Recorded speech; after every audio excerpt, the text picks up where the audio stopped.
Hello there. Hey guys, it helps if I turn on the microphone. Okay, I might need to scoot in. I didn't realize I was just, Barely on. There we go. Hey, Our usual antics. we do have antics. Hey, Candy. Getting situated here. Elaine, Jenny's on. Come You on guys, in. come on in. That's what all the cool live streamers say. What? Come on in. I want to be like them. Oh, I just think of that. I think there's like a gospel song that says, "Come on in the room." Yeah, so I just say, "Come on in. Come on in the room." Woo! I want to be in the cool group. Keita, hey. Oh, you posted a picture and your hair was so cute. Girl, I said, yes, you better do that. Yes. Should we talk about your hair? No, we need to leave my hair all the way out the picture. Leave me alone. Hey, Brandon. Y'all, okay, I will tell the story. So, I was in a meeting of some kind. I don't even know what I was meeting about. But I don't know what I did. Like somebody talked about my hair, and these are they're extensions, they're crochet braids. And I just put my hand through it. This is how you know it is time for these things to come down. I put my hand through it, and one of my braids came out. And I was like, and I like rushed it under the desk. Y'all. Were you on camera? I was on camera. It was a Zoom meeting. Thankfully, I don't think these people would have known either way. But yes, y'all, I had to be kind of I had sneaky. A traumatic hair experience. Yes. Happens to the best of us, won't it though? Yes. I was like, oh, yes. Yes, Keita, yes. I was like, oh my goodness. Woo, y'all. The best one was when I was at Biola. I was a student, and I was walking, and I guess I dropped a braid, like an individual braid. I have no idea how this would have happened. Just boop, but it just fell out. And this little girl, she picked it up. She was a student, but she was tiny. She picked it up and ran up behind me. I was like, "Ma'am, I think you dropped this." And I was like, "Thanks." Yes. Aside from the fact that I was like, "Honey, you just touched somebody else's hair." Like, I think that's nasty. But I'm sure she did. Look, girl. Mm-hmm. So we are back. We were gone for 10 days. Long time. Yeah. Long time. And before that, we were on a trip in Birmingham. Mm-hmm. So we haven't had a family meeting since September 1st. September 1st. Yes. So we were gone for a while. Man, our trip to Birmingham, you went to do a class. We did have a meeting, I thought, after that. We didn't. You were too tired. Oh, okay.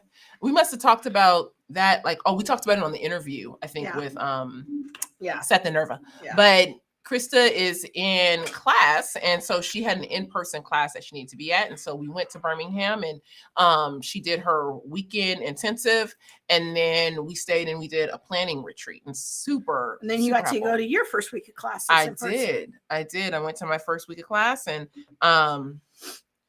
just super thankful to be able to do that. I definitely want to say, thank you because gosh, never mind. I have so many things. Our trips, like speaking trips and things like that, where we are able to go and teach people about CRT and do all those things. Those things happen. Yes, people pay for us to come, but a lot of that happens because of the donations of you guys. You guys who are donating every month or every quarter. You're really opening the door for us to be able to go and do, like, we just got back from 10 days of speaking, and which we're going to talk about. Yeah, which we will talk about, but that is possible because people are giving. And so thank you for standing with us and sewing into us and into this ministry so that we can go and educate people and have hard conversations and empower young people to know what their biblical worldview is, to know what a biblical worldview is, and how to push back against ideologies that definitely compete with the historic Christian worldview. Yeah, for sure. So we got some agenda items. Are you ready? Mm-hmm. Hi, Rihanna. Yes. All right. You ready to do the first one? Yeah, let's go. Okay. Now, this was sent to us by Elisa Childers. Oh, her little heart. She wanted you to comment on this. So we're going to play this back. So this is from the Gospel Coalition official website or Instagram account. Okay. And they have a book that came out last year. We'll talk about that. Look at the caption here. So we're going to, oh, she's already talking. How do I pause this? I don't think you can. Oh, do I scroll up and then start over? I don't know. Okay. This is us. You might want to click on it. Okay, hold on. I got to mute us first. All right. Stand by while Krista tries to figure out the technology. Antics. We're back. All right. All right. Here we go. Just like the word woke, the word anti-racism can mean different things to different people. Some Christians will use that term to mean being actively against racism. They'll use it to acknowledge the history of racial oppression and the importance of Christians not just stepping aside from actively oppressing folks of other racial backgrounds, especially our black brothers and sisters. There'll be others who will use the term anti-racism and bundle in with it all sorts of beliefs that Christians cannot and must not affirm. In particular, anti-racism is sometimes tethered in people's minds with affirming gay and lesbian identities for Christians. So if I were invited to participate in an anti-racism training in a secular workplace, I would need to be very discerning about what I took away from that training. There may well be some things that I would learn along the way that could be helpful to me as a Christian as I think about how to actively love those who are from other racial backgrounds. But there would likely also be things that as a Christian I would not want to affirm or embrace. And as in any other workplace situation, we'll need to be discerning in the situation that we're in.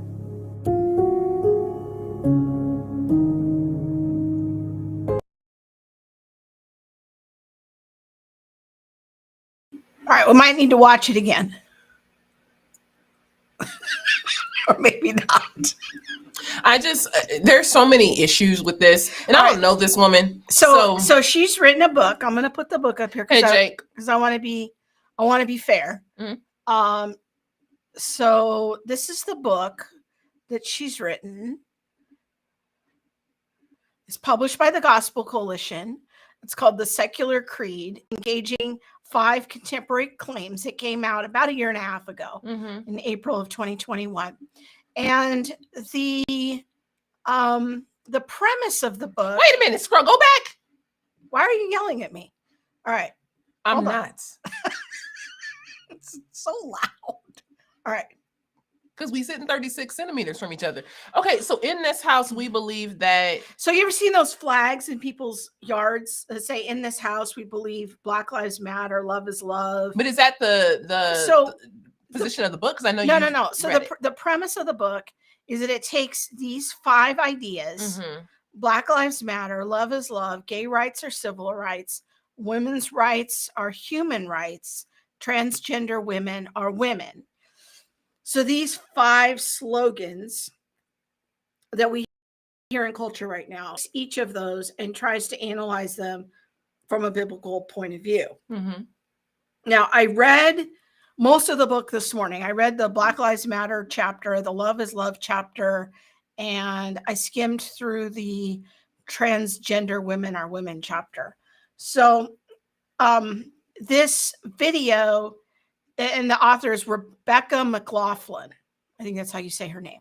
So again, this is published by the Gospel Coalition. The video that we just watched is on the official Gospel Coalition Instagram account. And the video is supposed to be a promo for this book. However, I did a search in the book for anti-racism, and she never talks about anti-racism in the book. She never talks about woke in the book. Neither of those words are in there. She does talk about Black Lives Matter, but it's this similar kind of third way thinking of, well, we need to reject this aspect of it that progressives would be sympathetic to, but we also need to reject this aspect of it, that conservatives would like. And so then there's the Gospel Coalition third way. That's pretty much like how all their messaging is. And that's pretty much the message of the entire book as a whole. So the question is, and we get this a lot, is about this word anti-racist, anti-racism. So the question in the video is, the phrase anti-racism can mean different things to different people. Some Christians will use that term to mean being actively against racism and to acknowledge the history of racial oppression. Other people are using it, and connecting it to LGBT issues. So what are your thoughts about this? No. No. You got to have more analysis. No. And this is the problem. This is exactly why we in the crapshoot that we in right now, because meaning comes from the author.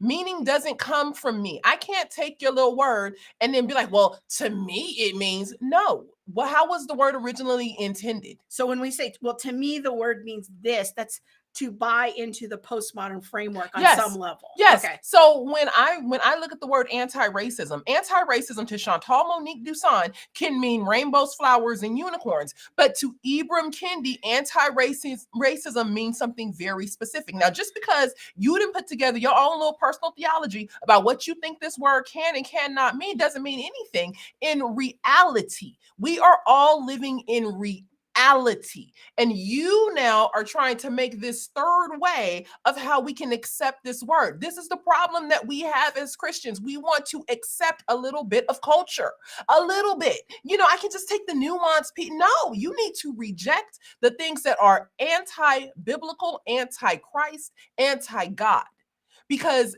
they have no desire to play with your biblical words. I think there's confusion now. When I read the chapter on Black Lives Matter, all the theology section was pretty solid. She says a lot of the same things that you and I say. It's probably because we're reading the Bible and trying to get to the right meaning. But definitely she does a similar thing with Black Lives Matter and that phraseology of we should affirm Black Lives Matter. Christians have an obligation to use this phraseology and to understand, well, we don't mean it in this affirming the Black trans way, of the official organization, which you just looked up today. They made $76 million. $79 million. During the pandemic. No.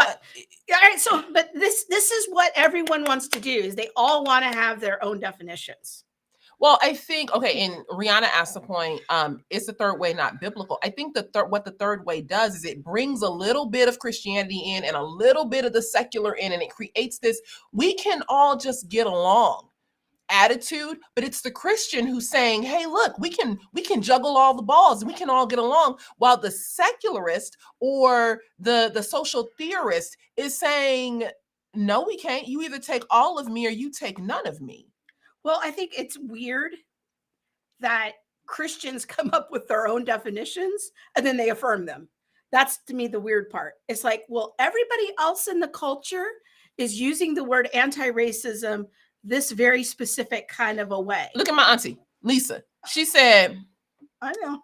There is no third way here. Anti-racism has a specific definition that encompasses critical social theories. The framework itself sets up contradictions in scripture and how we are to view and treat others. And this is what I'm saying, that when you want to take these secular words, these words that come out of sociology and these social theories, and then say, well, we can make them less bad, you really don't understand what you're doing. You're just taking a little bit of sociology and trying to sprinkle Jesus on top of it. The person, though, who truly upholds sociology and these sociological structures wants nothing to do with you.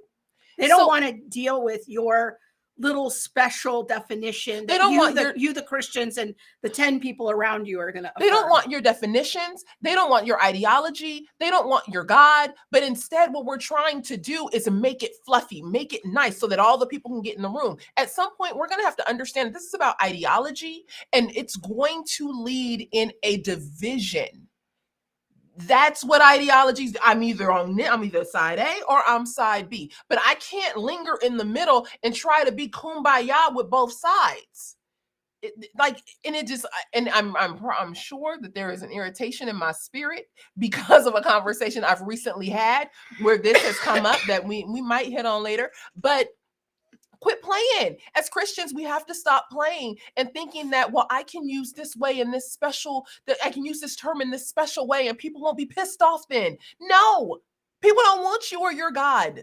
They don't want your ideology, but yet we continue to go to the culture and dab our Jesus in their cultural mix and then try to think, well, we can make it better. It's the same exact thing with Black Lives Matter. Do Black Lives Matter? Yes, I'm Black. Yes. Yes, but should we as Christians be going around trying to now affirm this ideology of the Black Lives Matter framework? No, because it's a cultural principle. It further divides us. Do humans matter? Yes, because we all are created with equal dignity, value, and worth. And I can affirm that. I don't even feel like I need to go around promoting all lives matter, this lives matter. No. How do we have a distinctly Christian position without feeling like we need to borrow from the culture in order to stay relevant? Yeah, y'all, I came back fiery today. I'm sorry. But I mean, Jenny's getting inky with it. I think this is an important point. It's a bit deceptive telling people it means something it doesn't mean. So it's like, well, everyone in the culture, everyone you know is using the term anti-racism this way or Black Lives Matter this way. But here come the Christians. They're going to have their own little special definition to try to appease people. Is that really strategically going to work is my question. And I don't think that's really what we want to be doing. We want to forge our own way. We want to be the leader doing our own thing. And not even just to do our own thing. When we do things according to the biblical principles in the scriptures, the word says that we will be a light, like a light on a hill. And so if we keep going down, dabbing our little bulb into culture, how dim are we going to become? And trust me, you look pretty dim when you are now trying to change their word and then bring that up into the church. We have to stop going down in the culture, trying to figure out culture stuff and bringing that into the church. And then being like, well, you can use this cultural word down here. We're just going to make it look fluffy with Jesus. No. So you have a little different perspective on that than Miss McLaughlin. I feel like she might watch this stream. And I hope you do. Like, and it's not to be rude or to be mean. It's just that we have to, we have to have a different way. And I'm not saying nothing bad about her heart. I'm sure her heart is probably good and means the best. And my encouragement to her and anyone else who would try to uphold this, we have to have a third way. No, honey, the Lord says that He is the way. And so if we are going to have a way, it needs to be the way of Jesus and not the way that I conjure up so that culture isn't upset with me, pissed off with me, feeling like I'm trying to alienate them and think, no, we need to, if you walk the road of Jesus, who is the way, then like, I don't really have much else for you. So in your opinion, the way you see it, Christians should not go around using the word anti-racism. No. Not unless you're having a conversation with someone who understands what anti-racism is. Like, I can use that word. I'm not afraid to use the word anti-racist. Sure. But if I use the word anti-racist, I'm going to use it in context. And I'm going to have a conversation about true anti-racism. I'm not having a conversation about, well, some people want to define anti-racism this way. And some people want to define anti-racism that way. No, what is anti-racism? Okay. All right. You ready for the next thing? Go ahead. Right. Yeah. All right. You ready for this foolishness? All right. You're going to have to tell me how much of the video to play. Terrence is on here. Candy, Keita. Lisa on here. Bruh. Ooh, right. Y'all. I hope y'all ready on this one. Wait. Let's talk a little bit. We're going to talk for 2 minutes about just anything else, because if you have a kid watching this is not kid appropriate. So we will at 4:30. So it's 4:26 Pacific time right now. At 4:30, we will play this video and we'll start that next conversation.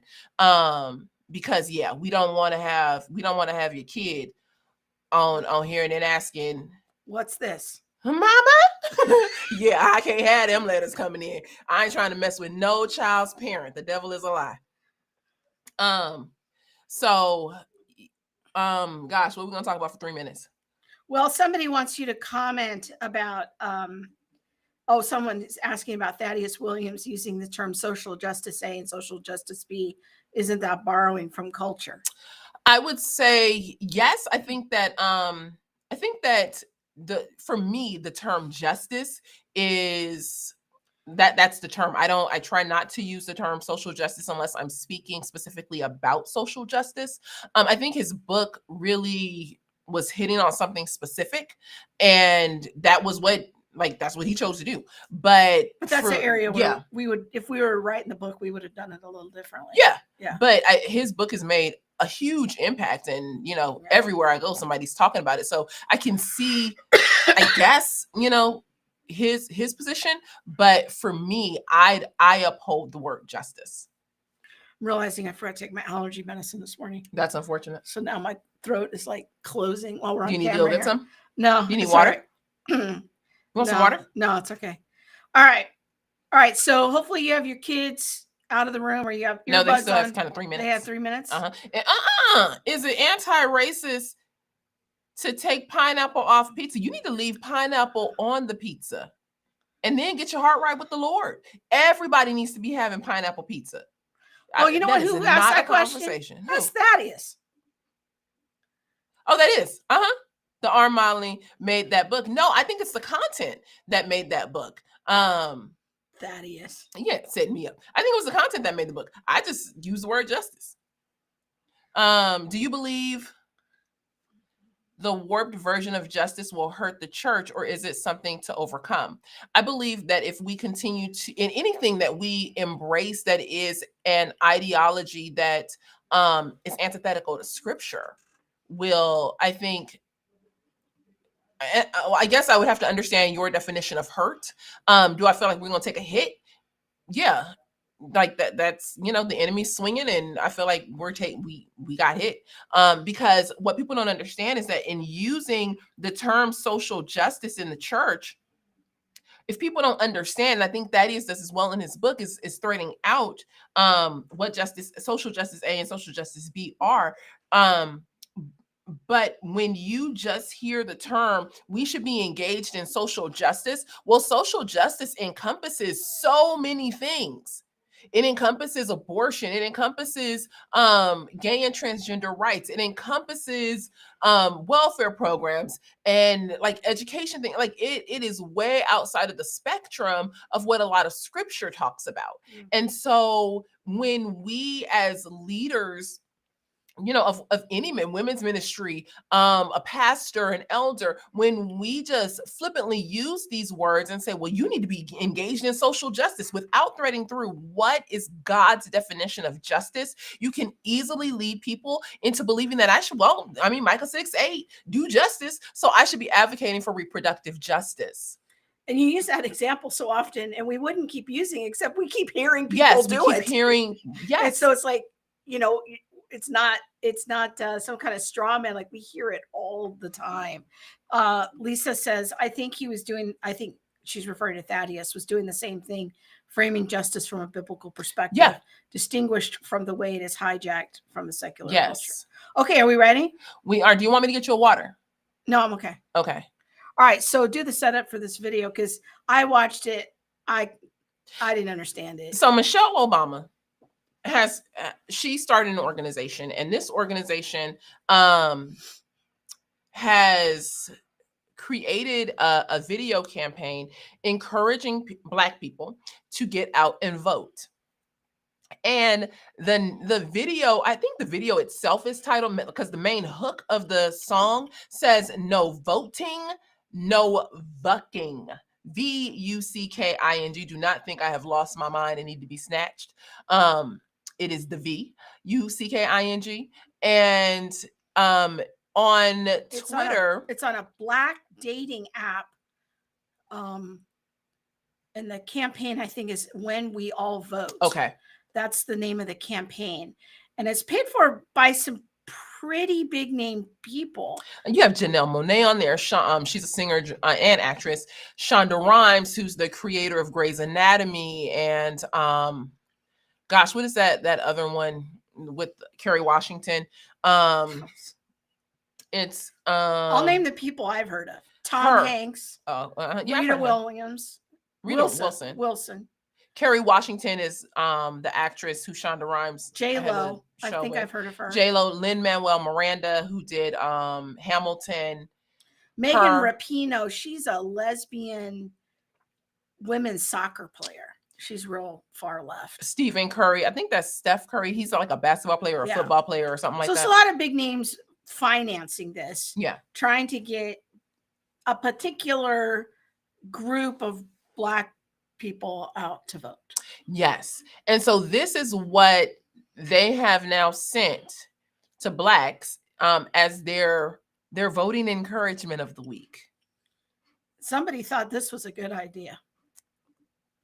Mm-hmm. All right, here we go. You'll have to tell me when to stop it. We don't need to play it if that's the case. This is a mess. Go ahead. No, let's play it. Oh, no. Can you start from the beginning? Yeah. Okay. I'm just going to get it to the right size here so they can see it. Okay, let me turn on the sound. My mouse is very persnickety. Okay, here we go. Trey Tracks, I think we got one. It's voting season, bruh. No voting, no loving. No voting, no touching. No voting, no nothing. No voting, no fucking, no voting, no fucking. No voting, no loving. No voting, no touch. No voting, no nothing.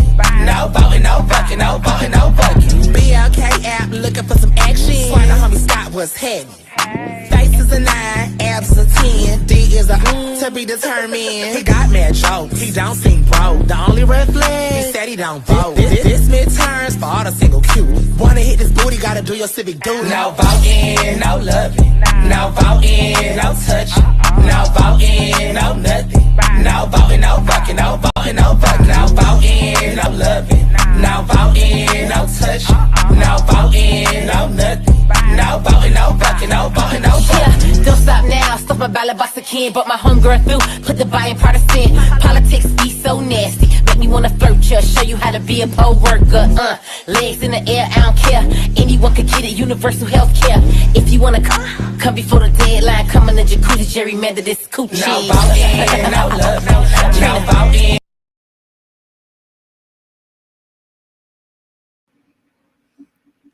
Okay. Yes, Paris. This is sick. Oh, please don't turn on the sound. Oh, yeah. Yeah. You guys.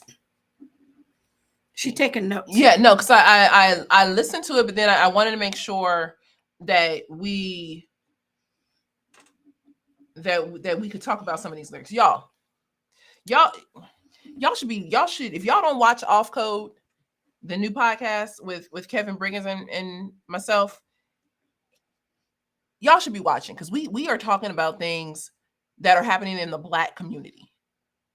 Lisa wants to know, Michelle Obama put her name on this. Yeah. It's a Black, somehow is popularized or propagated on a Black dating app. I forget the name of it. Anyways, go ahead. Meet BLK. That's the name of the dating app. You guys,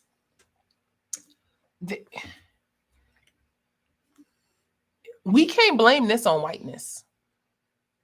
Whiteness ain't got you up there shaking your tail. Whiteness don't have you as a grown man with 4-inch nails. Like, we need to have some other conversations. And the fact that Michelle Obama would put her name on, maybe she don't know. Maybe somebody just, let's give her the benefit of the doubt. Let's say she don't know. Maybe all these people, every Lin-Manuel Miranda, Kerry Washington, J-Lo, Tom Hanks and his wife, maybe none of these people know that their name is now attached to this. Somebody thought this was a good idea. Somebody thought this was a good idea. And had to spend thousands of dollars to create this video to reach Black people, to say this is how you get out to vote. This is this video is meant to reach the ratchet. That's what this is. They are not trying to get the conservative Black vote. They are trying to get the ratchet Black vote. And the fact that We they had would people think write in last time. They don't know what ratchet means. ratchet mean you ratchet. You dang. When you ratchet, you like Lisa's the smart woman on the cast. Maybe she can send us a definition. no, Ratchet. everybody don't be ratchet is just like I'm hood, a bit of a hoe, like she ratchet. She ratchet. She, she might cut you. She literally. Yeah. So this vote, I mean, this is created to reach a certain demographic of people, and this is what they think they have to do in order to get it. This is what they actually think about Black people. But it's white people who are racist. I mean, that's the theory. That's what is being promoted. What that video actually says is that in order for us to come to you and have any conversation about voting, we have to make sure that we have a trans person in the video, that we have all these naked women in the video, that we have all kind of ratchet hood music in the video, because that's who you are. And we just eating it up. We just eating it. Yeah, ratchet in Miami is just tacky and low class, but it's tacky, low class, and a bit of hoe. Yes. And so when someone in the video said, "Want to hit this booty? Got a call. Want to hit this booty? Do your civic duty." So what you really saying? You just gonna give it up to anybody as long as they vote? Like, make it make sense. Make it make sense. And then when you promote this kind of messaging and people get STDs or people become pregnant, what do you then push to them next? Abortion. This programming isn't without lack of intention. It was also said wanted something want to get mandatory health care. This is where this is going. You got to get out and vote so that I can get my mandatory health care. Y'all, if we think that a socialist narrative and this hood technique is accidental, y'all, we sleeping under a rock. The fact that this is what is being propped up and promoted as the inclusive way, the way to reach Black people, is racist, and more than anything, it's demonic. Oh, Lisa had a comment here. Yeah, it leads to abortion. So here, you go and because one of them said, want to spread my legs high. So go ahead, spread your legs high, because as soon as you get pregnant, honey, I'm right here with this abortion. And you can get a grant. So then you can get your abortion for free. Or if you decide to keep the child, well, there's also welfare. But we will keep you dependent on us at all costs. And now you got these $2. Almost said something. Now you have these people in this video who think they doing something because they have on a see-through onesie and can shake their tail. That's literally all they're wearing is a see-through onesie. Ain't this what the government portrayed Black people? Yes. And we've done nothing but exchange it and go right back to it. Oh, Terrence. Why are we Blacks the leading caricature for the LGBTQ plus movement? You guys, there was something on Twitter by Delano Squires, and don't even get me started on voting requirements, Joey, because I could be here for days. He said, we need, he basically was saying we need a black agenda. He was like, we need somebody to wrangle the people together, and we need a black agenda, because this stuff that people are pushing and saying is the black agenda, that's not the black agenda. That's a black minority of people who just have a loud voice. And that's something that I have been talking about since I was about 20 years old, is that we needed a black agenda. I think he could have been joking because he found this video so repulsive. No, I think that there's probably a bit of jest in it, but I take it there is a need for it. Yeah, I know that where you're coming from, but I just don't want to put that on Mr. Squires. Yes, but I did write to him today and was like, can we have a conversation? Because what is being sold to Black people isn't even truth. It's not true. And so if the narrative that's being sold isn't even true and we are eating it up, what does that do to the people who are eating it? I feel like if you're being sold a narrative that is just demonic and constantly out to kill your emotions, kill your spirit, kill your soul, like, how do we stand up and offer truth, offer something else? But that takes an intentional agenda. What is going to be the first thing that we hit on? And this isn't, I don't even want to thread it so far as, just black and white, but it's an ideological situation, because the Black people that are in this video right here, I am sure were being paid for by liberal white money. So how do we speak out against the ideology and do so with a very strategic agenda? Because this whole race situation, while people are playing up this race situation, what did you notice in that race situation or in this video about getting Black people out to vote? Well, it's directly connected to the queer movement. These are interlinked ideologies. And soon you're going to see not trans people, you're going to see children connected to this. Soon you're going to see felons connected to this. We have to be able to strategically, as Christians, say, hey, look, I know the ideology is out here, but here, let me bring you along strategically so that you're not being taken captive by a foolish and false narrative. Luna Moon says, I wish the media didn't demean Black people even more than the culture does. Tracy says they know Black Americans are less likely to support LGBTQ lifestyles, so they're intentionally promoting it. I mean, historically, that's definitely been true. Joey. Notice the evangelical SJWs have been silent about these destructive cultural trends really killing Black lives. He always on here causing trouble. But it's so true. It is so true. Like, where is... While the Gospel Coalition is busy trying to figure out how can we create a third way and use the word anti-racism in a way that brings us closer to culture so that we can all kumbaya and get along, where are they in using their voice against Black abortion and Black voting and situations like this?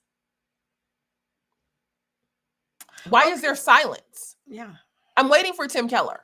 Like, and this ain't a shot at Tim Keller, but I'm just waiting. I'm waiting for the Gospel Coalition or entities like that to really stand up and use their platform and say, hey, you know what? We demean this. No, this is antithetical. Like, where is that? Where are those people? Antonia says, I watched an old video from the 50s and saw Black and white people all shopping together in the city. Everyone was well-dressed, looking classy. It's sad that we've come to this. There's some interesting footage along those lines in Uncle Tom 2 that we watched a few weeks ago. And so, yeah, like where we've come as a culture overall, not just Black culture or this ratchetness. I mean, there's been a downgrade, I think, across the board. If you haven't seen Uncle Tom 2 yet, definitely watch it. It's so informative. Yeah. All right. You ready for the next thing? Yes, because I just came with that one. Okay. So we were at Grove City College last week. And we didn't really announce that we were going, and people were like, I didn't know you were going. Well, we didn't announce it. It was on social media. You might have seen this post announcing that Monique was going to be speaking. Oh, look, there's your forehead with Carl Truman. And then the title of the event was, let's see if I can Critical Race Theory and Biblical Unity. Nope, it's not going to let me show the whole picture. But yeah, it's Critical Race Theory and Biblical Unity.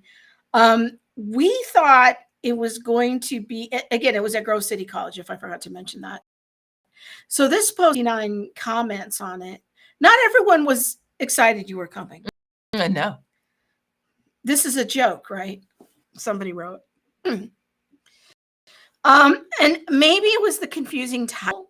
Some people thought maybe you were going to have a debate with Carl Truman. So it would be like critical race theory on one side and biblical unity on the other. Maybe and we had nothing to do with marketing or picking a title or anything of that nature. That was all done by Grove City College. But there were a lot of people that weren't too happy that you were coming. I think that if they thought it was a debate, they were worried you didn't have a PhD. Well, some people, never mind. So if people want to go check out those comments. But there's a lot of straw men, like scroll down. There was, so treating people of other races with respect is not part of Christianity, news to me, as if that's what critical race theory is. Critical race theory has nothing to do with, the idea of respect of other, people groups. And I mean, it's way different than that. So then people would put up, all of these straw men. But there was another post on an interview. They were calling this fake outrage by white nationalists. Yeah, I am a white nationalist, apparently. Total hypocrisy. Your panelist is a racial unity advocate. CRT is an absolute fact to everyone except Christian nationalists. Yes. The fact that you have one person of color on your, I don't know if you can open that up. Where is that? Right here. Oh. On your panel when CRT is about Black, Hispanic, Asian, and every race that isn't white proves your blind bigotry. So that's going to the thought that if you want to talk about critical race theory, white people should not be talking about critical race theory. And you definitely shouldn't have a majority white panel talking about critical race theory. You need to have a majority panel that's minorities or people of color. This is pathetic. Yeah. So, but I mean, this post was very mild compared to the. All you want to do is spread fear and division. Yeah. Unity. Why is it that unity always requires oppressed people not to speak truth to power? So those are some of the fun comments. So those were so much better than the comments that were on the interview we did. Yeah, we'll get to those in a minute. Well, we don't really have to. But so that event was basically a public event. Yeah. Students could come, faculty could come, the community could come. We went to get lunch in downtown Grove City, and there was posters with Monique's picture them in the windows of the shops. Hi, that's me. It was a little awkward. So we thought it was going to be just an open Q&A, but it was a little bit more structured than that. It was very structured, as it turned out. And they had Monique responding for almost 90 minutes off the top of her head on quotes by prominent critical theorists. Just put the quote up on the screen, have you react to it in real time or explain it, define it. She didn't have the quotes ahead of time or anything. No. And Carl and I together weighed in. Yeah. And so Paul Kangor, who is their provost, he led the discussion. No, he's not the provost. What is he? Sorry. I don't know. He leads something. Oh, never mind then. Sorry about some that. Think tank or something. Okay. Well, no, he leads the Faith and Freedom, the Institute for Faith and Freedom. But so Carl Truman and I just went more in depth into the ideology, more from a lot of the philosophical positions of it and how we see it playing out today, even looking at things that were from the 60s or 70s. And so there's that. I'm not sure if the link is going to be public. I think it might only be available to students, but it was recorded. You can go on there and ask Yeah. if there's a link to it. I don't know. I know it was recorded because they said that multiple times, but I thought the event went pretty well. And somebody's asking, wasn't this the school that was having a whole bunch of problems with critical race theory? Yes. So there's public information about that. There's been a couple of articles written by Josh Abatoy that you could look up. Is he with the Federalist? No. No, I think he published those on the American Reformer or something. And then there's the board report from Grove City College and their findings from earlier this year. So you can go look at all of those public documents. We went because they invited Monique, and we decided, we kind of made a decision together that we would go and make up our own minds. Yeah. And have our own experience with things rather than just going by, well, these people told us this and these people told us this. And because let's just say there were a lot of sides to the story. I think there were a lot of people, a lot of conversations, only two sides. Yeah. Yeah. So we went. First night was that public Q&A. Then you spoke in chapel. Yes. Spoke in chapel. The next morning. Yeah. Oh gosh, such a beautiful campus and beautiful chapel. But spoke in chapel on the reconciliation between believers and how we are reconciled. Looked at Ephesians 1, 2, and 4, but the main text was Ephesians 2, 11 to 22. They're going through the book of Ephesians this term in chapel. And so they assigned, they had Monique come on the week when they were scheduled to discuss Ephesians 2, 11, 22. So she brought that chapel message. The week before had been Alistair Begg, and Monique and Dr. Begg were kind of the two quote unquote big name speakers that they were having this term for chapel. Yeah. So she did a great job. I'm sure they recorded it, but I think those recordings are only for students. I don't know if I have never seen any of their chapels public. But if your kid goes there, maybe your kid can send you a link. Yeah. I felt like that went really well. So yeah. Impressions that we had from the school, just from our brief 2 days there was, it's a lot of good people at Grove City College. We had a nice dinner with Carl Truman and his wife. A lot of people who are really working hard for the gospel and doing some good work there. Yeah. Do you want to add to that at all? I would say that I had a ton of good conversations with people. Like some people drove in from Cleveland, and conversations with young people who are confused, confusion among the young people. Yeah, it was a lot. Yeah. I think that's what struck me the most was just the confusion of, what is this? Why are, these things happening here? What do I think about it? Yeah. How should I think about it? Had a conversation with a young woman who was in a specific major, and that I won't mention the major, but you could, from her questions toward me and her accusations about me and her explanation of, well, this is what I'm learning and being taught.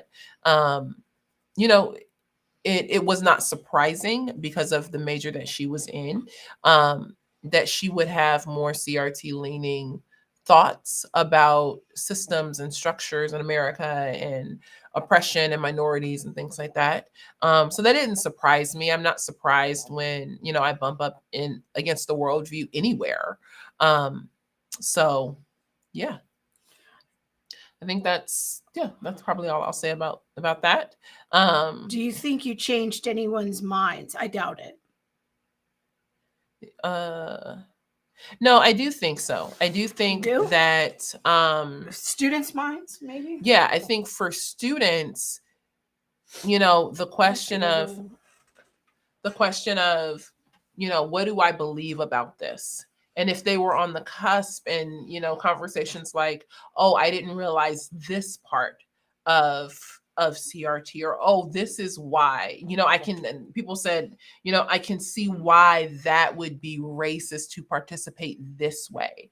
And so, was a mind, changed 180 degree? I'm not sure. But were pebbles, placed in shoes? Yes. Was I very direct? Yes. We didn't really have interaction with faculty. It was mostly with students. I think that some of the people that we talked to before we went, some of the things that they said before we went makes me think they don't have a robust understanding of how the critical social theories are impacting their students more than they realize. They think that, well, because the students are from conservative homes, everything's pretty much okay. And most of our students are conservative. There's a very tiny vocal minority that aren't.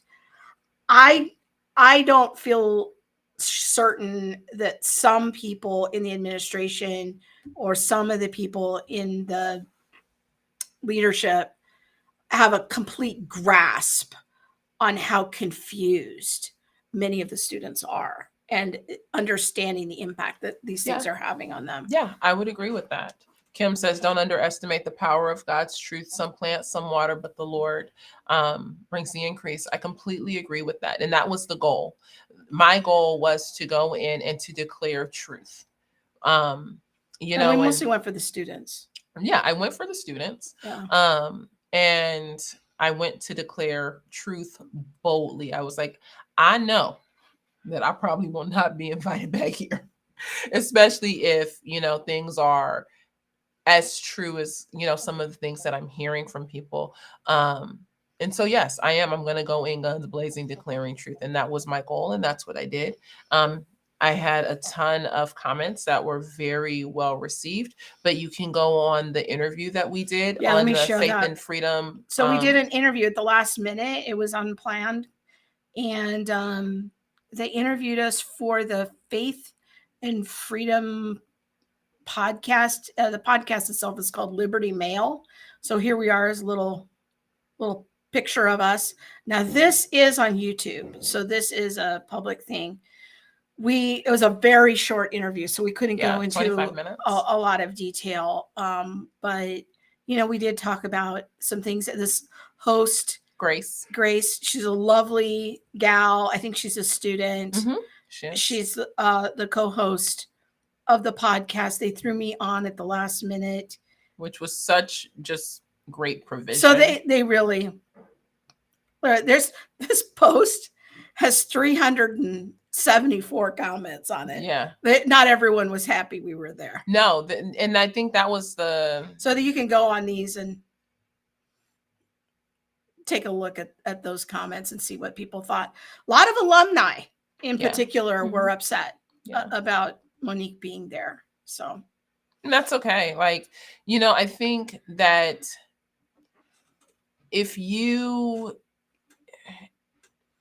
gosh, there's some kind of saying of like, when you ruffle, things, then you get to see truly what's underneath. And I think that that's true. Like, if a lot of the people on here identify as alumni, I went in and I ruffled something, and now you can see what's lying really underneath. Where did this ideology come from so many people who are proposing this worldview? Did they all learn it after college? I don't know. I don't want to down the school completely and be like, no, of course they learned it, in university, in their undergrad. But, I don't have proof of that. But I do think it's interesting that there were a lot of alumni, who commented and said, we should be learning this. And I'm not opposed. Like, I'm not saying take critical race theory, out of schools and ban books and things. No, I'm not saying that. But I am saying, how do you arbitrate what is true? How do you help a student understand what the historic Christian position is and why something is unbiblical or a gospel competitor? So, yes. Just making sure we cover everything here. So another thing we did on the trip was first of all, anything else you want to say about Grove City?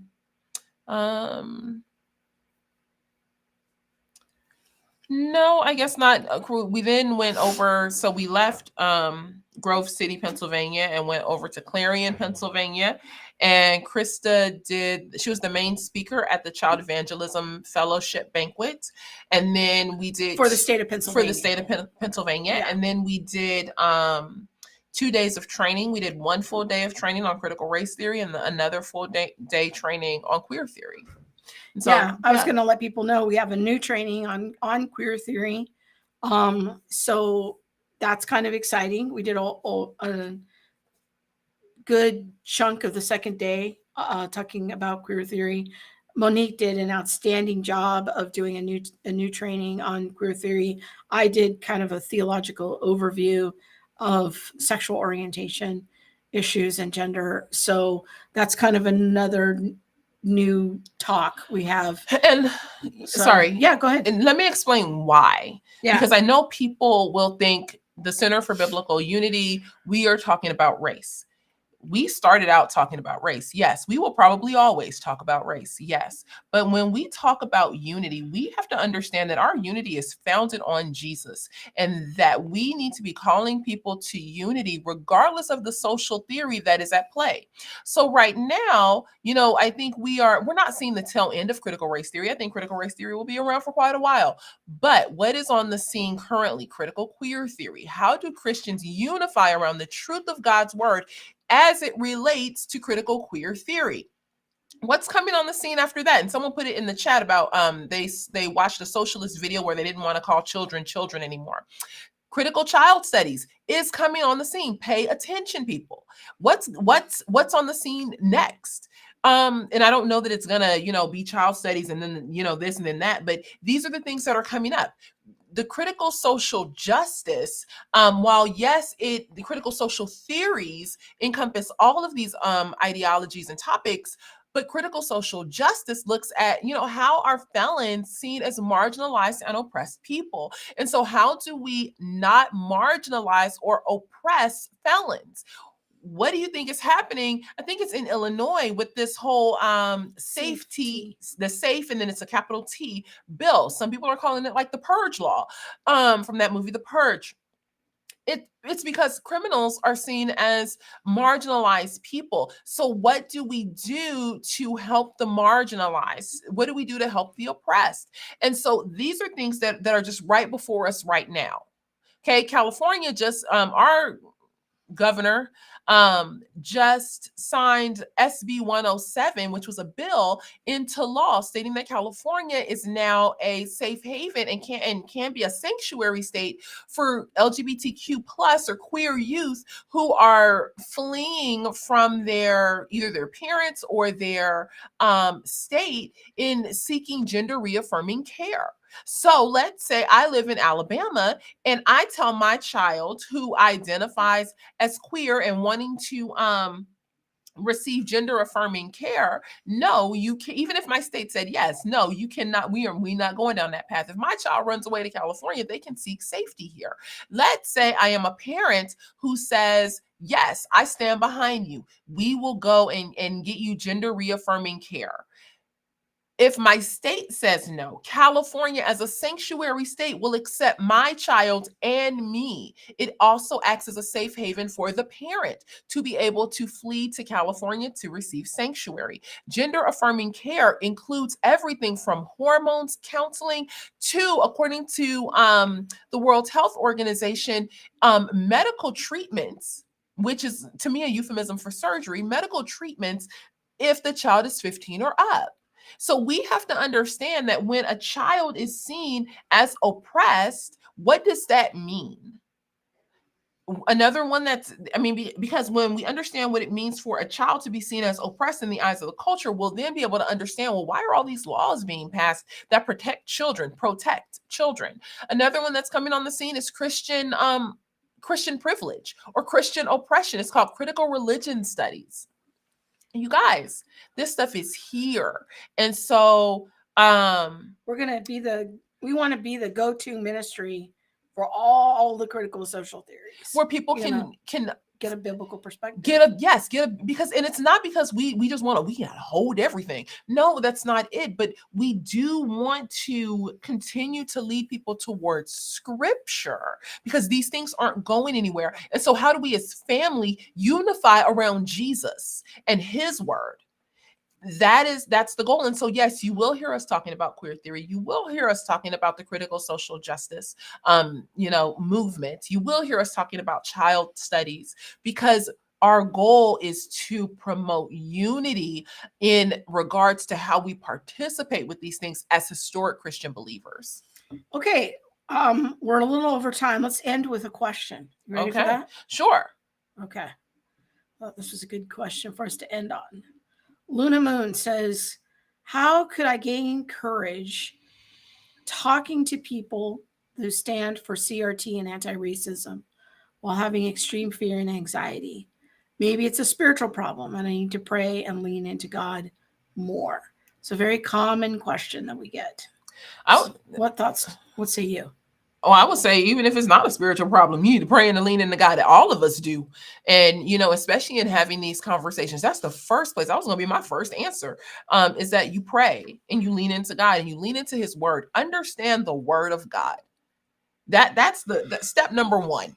Do we as Christians understand what we believe? Do we as Christians truly have a historic Christian worldview? What is our operating system? It has to be an understanding of the scriptures and a biblical worldview. Now, in having these conversations, you say, once I'm pretty solid on my worldview, I know the scripture, I know what the word of God says, and I know why, then I would even just start by asking questions. Where are places of overlap? And we talk about this quite often in our critical race theory training, but where do we find places of overlap with the person who upholds the critical social theories? Sometimes it's going to be like looking for a needle in a haystack. But is it possible that there, are places of overlap? So this person over here is advocating for this social theory because they want to affirm the dignity, value, and worth of an individual. Cool. I'm so with you there. How'd you get to that? Because for me, as a believer, I believe that all people are created in God's image.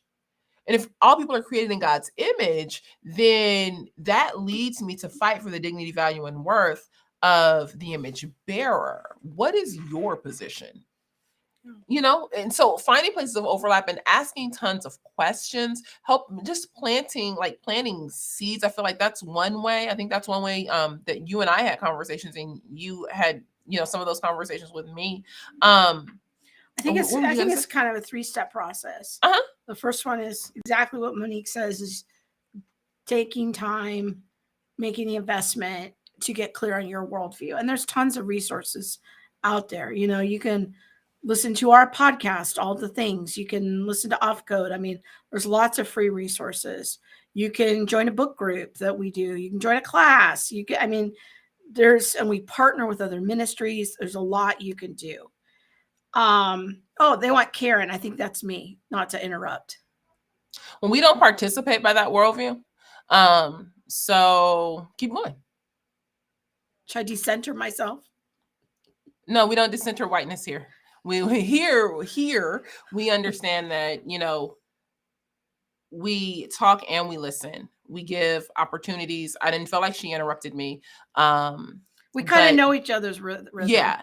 And so, no need. If I assume that you're coming from the best place, then thanks for having my back. Her name is Krista, not Karen. Go ahead. Okay. So that's the first step, is trying to get resourced. The second is, a really good resource for how to engage in conversation is a book called Tactics by our friend Greg Kokel. That'll give you a lot of practicals of, thinking about certain conversation strategies. Things like asking questions, like Monique was talking about earlier. But, a third strategy is the thing about courage is that God can't give us courage, I don't think. It's something that you have to kind of practice. It's like patience. You don't, it's like God can't just zap us with more patience. Patience is something we learn as we practice. And so part of having these tougher conversations is taking the risk. And sometimes it goes well and sometimes it doesn't go well. Yeah. And sometimes we have to repair and ask for forgiveness. And sometimes we make some progress with the other person. And it's not always a straight line. But if the Lord is putting it on our heart to say something, if we've done our due diligence and we do our best, we don't want to create a setup where success is only measured by the other person's response. Yes.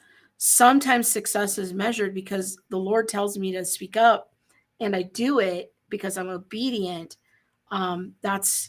And what happens is up to the Lord. So that's where courage then can be built in your heart. So hopefully that helps. That has me asking or thinking a question. Do you think courage is different than boldness?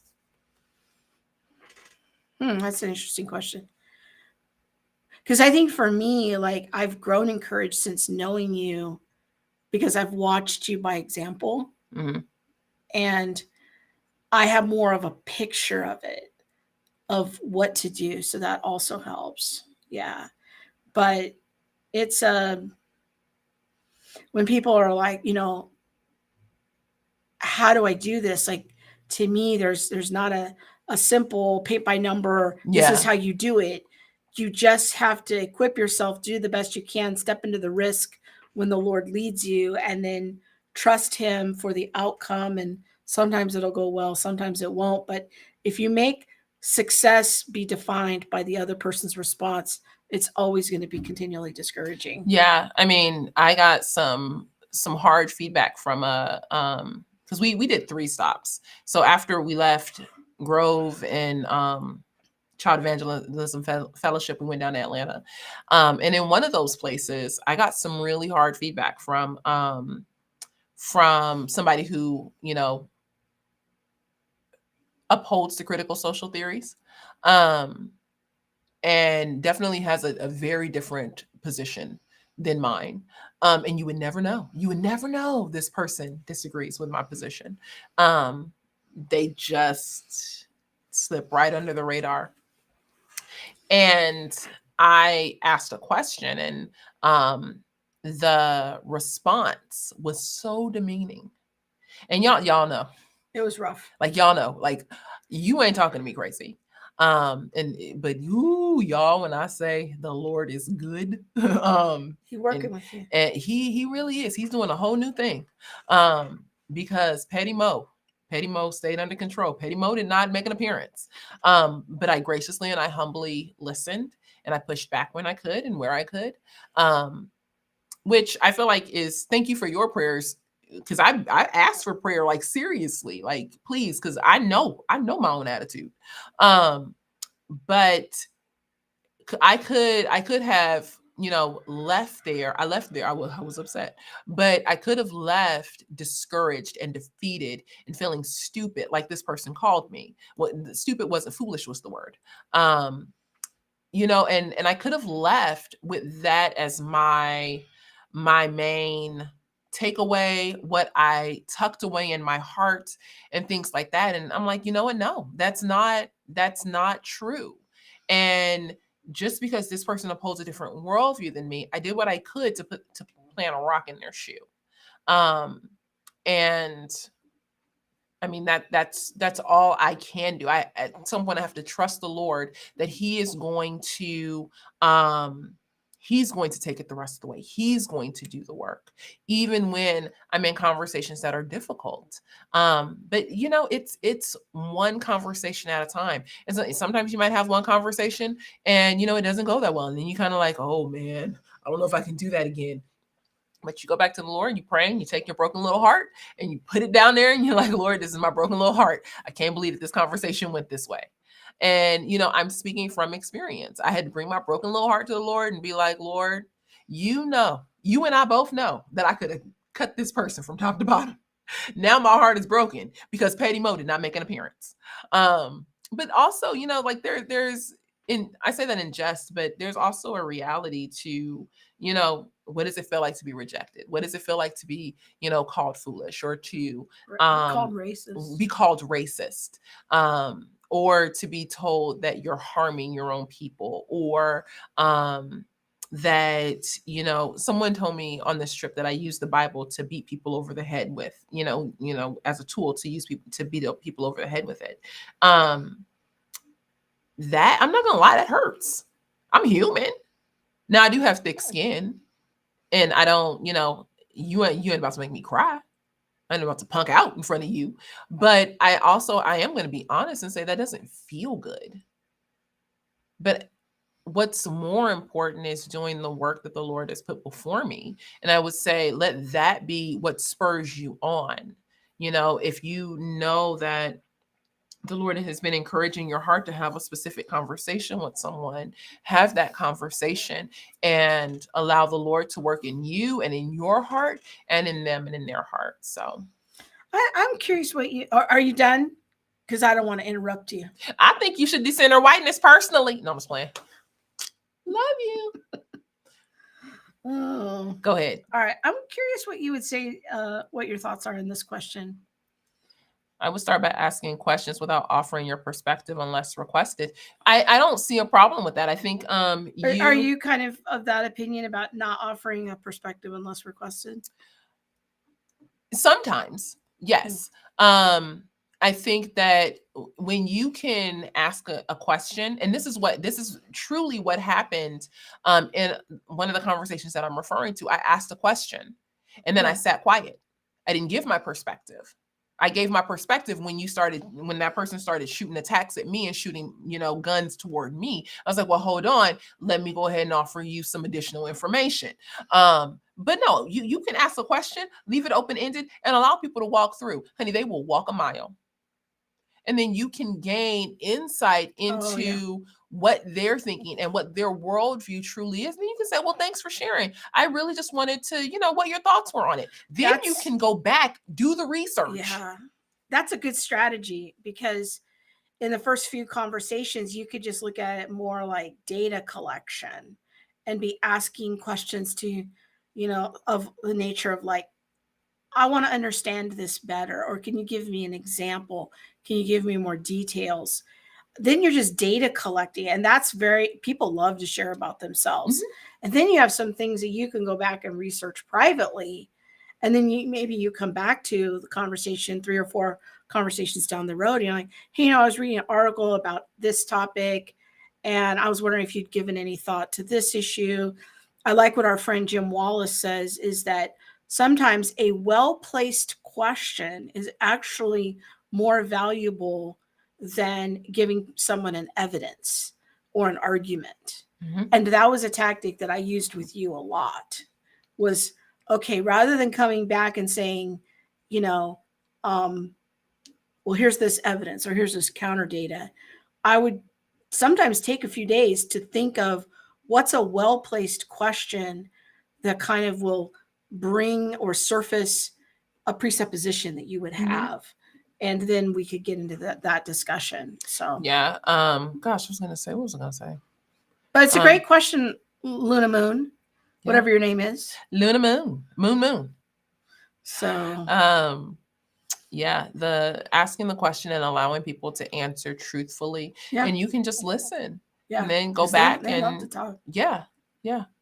That's a good show. Oh, this is what I was going to say, is that, you know, we have to remember that our battle is not, you know, this physical battle.